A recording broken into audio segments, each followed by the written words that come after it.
Hey, kamu lagi dengerin podcast tanpa solusi. Nah, tapi sebenarnya waktu itu dikasih juga sih dari mentornya kita. Ada Kak Eci, Kak Jihan, Kak Imo, Kak Kak Selmi, Mas Le, dan siapa ya? Kak Ical, Kawawan, Kak Alwan, Kawawan. Oke. Sebenarnya waktu itu dikasih gambarannya gitu loh. Jadi kayak gini gini gini gini gini dan musik tuh seperti ini. Tapi untuk lebih fit in di dalamnya kamu tuh harus nyemplung sendiri. Kamu harus belajar sendiri dari nol, dari dasarnya. So, ketika aku ngeliat orang-orang yang udah punya potensi dari dalam diri mereka, aku merasa kalau apa aku punya harapan untuk masa depan. Seperti itulah ya. Dan ketika aku udah grow, kayak udah apa ya, udah punya pengalaman selama 1 tahun siaran, aku masih kadang merasa aku butuh belajar lagi. So when I do that job, and ketika aku juga sambil kuliah, jelas aku keteteran di kuliah. Di semester 4 waktu pertama kali aku join di agensi tersebut, aku ngerasa kalau susah ngatur waktunya. Itu yang pertama. Dan aku emang anaknya gampang kecapean gitu. Jadi ya, dulu aku pernah kena yang namanya demam tifus, dan aku gampang sakit, dan itu dia. So every time I feel sick, aku harus get up again. Dan aduh, nggak boleh nih, nggak bisa ketinggalan kuliah, nggak bisa ketinggalan tugas-tugasnya, nggak bisa ketinggalan, praktikumnya harus tetap jalan. Dan mungkin anak IPA seharusnya nggak coba dunia entertainment ya, karena ketika kamu coba itu kadang membuat kamu tuh merelakan yang namanya kuliah kamu. Tapi ketika aku sadar dan IPK aku turun, IP aku turun, IP semester aku turun, biasanya 3,5, biasanya 3,5 gitu ya, paling pas 3,6 dan 3,5, turun menjadi berapa ya waktu itu, 2,29 apa 3, pas. Dan itu membuat aku shock. Jadi menurut aku, jadi dari kecil aku selalu merasa bahwa pendidikan itu yang utama. Ketika aku mendapatkan nilai yang seperti itu, gimana ya, kayaknya ada sesuatu yang salah deh gitu. Jadi kayak ada sesuatu yang harus diubah. So sejak saat itu aku juga, ini teman-teman radioku pasti tahu kalau setiap aku ke studio selalu bawa yang namanya laporan, selalu bawa yang namanya tugas-tugas, dan selalu bawa laptop. Kenapa? Karena I don't have much time. Aku harus gunakan semua waktu yang ada supaya aku nggak ketinggalan dari teman-temanku. Jadi teman-temanku yang lain bisa punya apa ya, kayak mereka tuh bisa nongkrong untuk, bukan apa sih, kayak duduk-duduk diskusi untuk ngebahas apa tugas mereka, tapi aku nggak bisa gitu.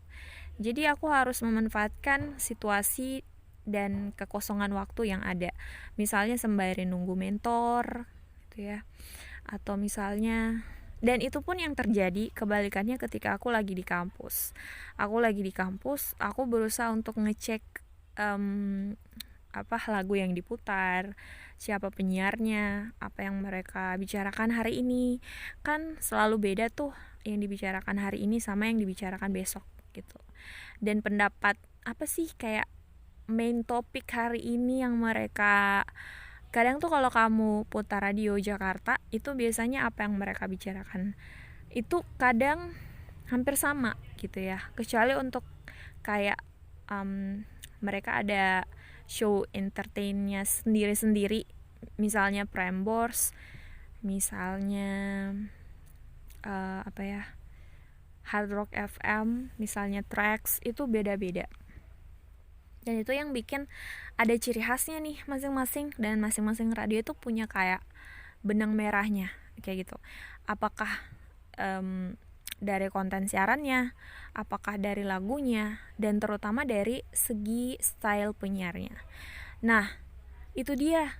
Karena aku baru pertama masuk dalam dunia broadcast, aku nggak tahu penyiar-penyiar dan role model. Yes, role model. Aku bahkan nggak tahu role model itu tulisannya kayak gimana sih. Nah, lately aku baru tahu role model itu ternyata tulisannya ROLEMODELE gitu. Jadi kayak aku kira dulu tuh role model tuh roh gitu ya. Tapi aku tahu kalau main thing-nya itu adalah kamu punya idola siapa nih di luar sana. Kamu punya siapa yang kamu kagumin as a person, as a broadcaster, dan akhirnya aku menemukan beberapa gitu.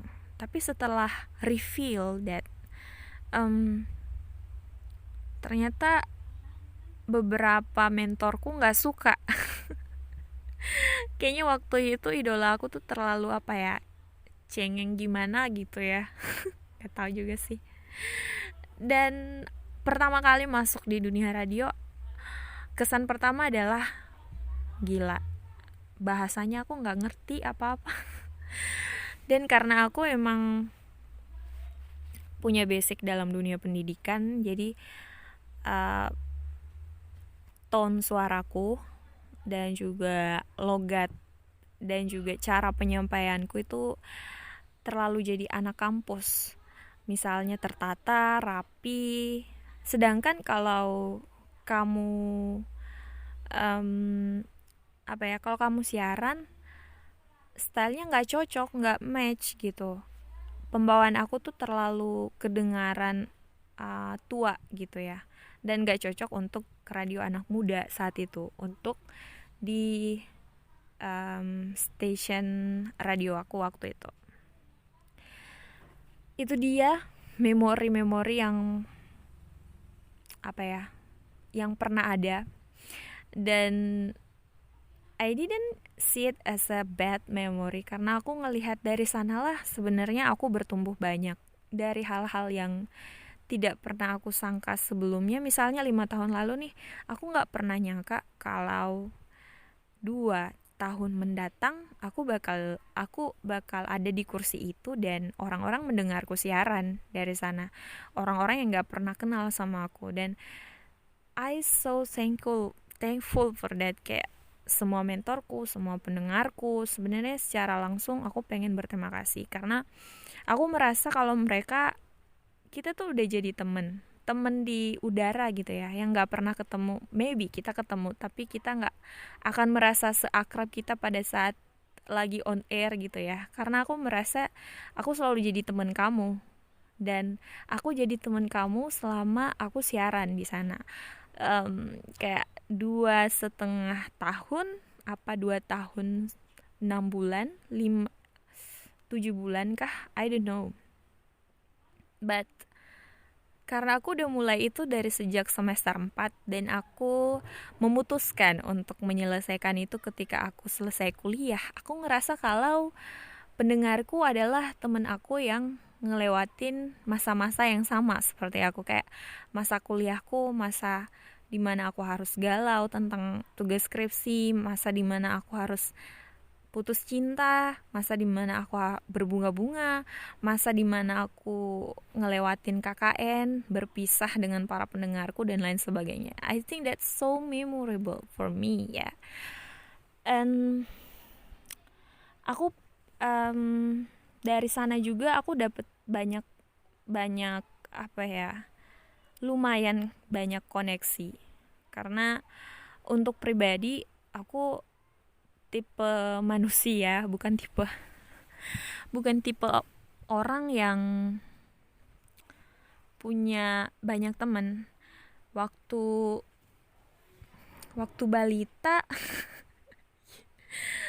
waktu kecil, waktu pernah aku di Kendari, aku punya temen satu orang, dan dia, maaf ya bicaranya kurang lancar pada waktu itu. Jadi aku jadi satu-satunya temen yang mendengarkan dia sampai dia selesai bicara. Kalau temen yang lain tuh selalu ninggalin dia sendiri gitu. Jadi kayak kita jadi friendship gitu selama 1 tahun. Dan aku pindah ke sini, terus aku punya temen, kita bertiga sampai sekitar SD, tamat SMP, dan itu menjadi renggang. Namanya Desi sama Mimi. Terus pas SMA, ya you know lah, puberty. Mungkin itu yang ngebuatkan pada saat itu kan ego kita tuh terlalu meledak-ledak kali ya. Jadi kayak pengennya didengerin, pengennya menjadi pusat perhatian. Kamu salah, aku benar. Aku benar, kamu salah. Ya jadi kayak seperti itu. Aku ngerasa kalau mungkin sebenarnya kita bisa udah reunit kembali ya, tapi ya seperti itulah. And I think that's all memories that I have. Ya namanya kenangan, tetaplah jadi kenangan gitu ya. Kita nggak bisa ngapa-ngapain. If I can come back to the old time, I never really change my decision. Aku nggak pernah yang namanya istilahnya tuh hindsight gitu ya. If I choose another way, maybe I will be the happier. I never do that gitu. Aku nggak pernah merasa menyesali hal yang pernah aku mulai. Mulai dari pertama pekerjaan, kedua hubungan, ketiga keputusan di mana aku sekolah. Dan of course kalau keluarga itu udah takdir lah ya. Tapi kalau keputusan-keputusan seperti itu, aku merasa bahwa dari sanalah sebenarnya aku tumbuh sebagai seorang pribadi. Dan kalau nggak melalui itu mungkin aku akan ditumbuhkan dengan proses yang lain. Jadi kayak selalu ada jalan kita untuk bertumbuh. I think that's all for this episode. Semoga ini bisa menggambarkan gimana perasaan aku. Dan ini edisi khusus yang aku rekam untuk salah satu temenku yang udah nanya. Nanti aku tag juga deh. Thank you for listening this episode. Bye-bye.